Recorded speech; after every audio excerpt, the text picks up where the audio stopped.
வணக்கம். மகர ராசினர் பார்த்தீங்க அப்படின்னா நிறைய பிரச்சனை அப்படிங்கிறது வந்துக்கிட்டே இருக்குது. எங்களுக்கு ஏழ்றையே போயிட்டு ஆனாலும் பிரச்சனை அப்படிங்கிறது வந்துக்கிட்டு இருக்குது அப்படின்ட்டு சொல்லுவாங்க. பொதுவாக மகர ராசிக்கு மட்டும் பார்த்தீங்க அப்படின்னா இருக்கிற கிரக நிலைகள்லையே இந்த 6ஆம் வீட்டு அதிபதியும் 8ஆம் வீட்டு அதிபதியும் பார்த்தீங்க அப்படின்னா 2 பேரும் அதிகபட்சமாக இணைந்து தான் இருப்பாங்க.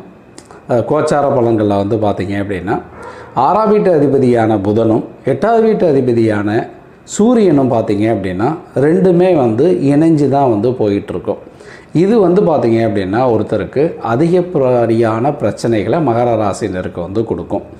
இதே ஒரு சில நேரத்தில் பார்த்திங்கன்னா மிகப்பெரிய யோகமாகவும் ஒரு சிலருக்கு செயல்படுவது உண்டு.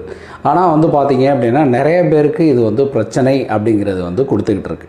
ஆனால் மகர ராசிக்கு மட்டும் ஒரு தன்மை என்ன அப்படின்னா, அந்த வீட்டதிபதியான சனி பார்த்திங்க அப்படின்னா எப்பேற்பட்ட பிரச்சனை வந்தாலும் தாங்கக்கூடிய ஆற்றலை அவங்களுக்கு கொடுத்துருவாங்க.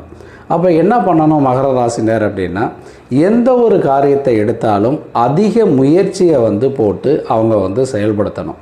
செயலில் அதிக முயற்சி எடுத்து செஞ்சாங்க அப்படின்னா கண்டிப்பாக மகர ராசினர் பார்த்திங்கன்னா மிகப்பெரிய லெவலில் சாதிக்கிறதுக்கான வாய்ப்பு அதிகமாக இருக்கும். இப்போ மகர ராசினர் கவனத்தில் கொள்ளக்கூடிய ஒரே விஷயம் என்ன அப்படின்னா, செயலில் முயற்சி அப்படிங்கிறத மட்டும் நீங்கள் போட்டுக்கிட்டீங்க அப்படின்னா கண்டிப்பாக மிகப்பெரிய வெற்றி அப்படிங்கிறது உங்களுக்கு வரும். நன்றி.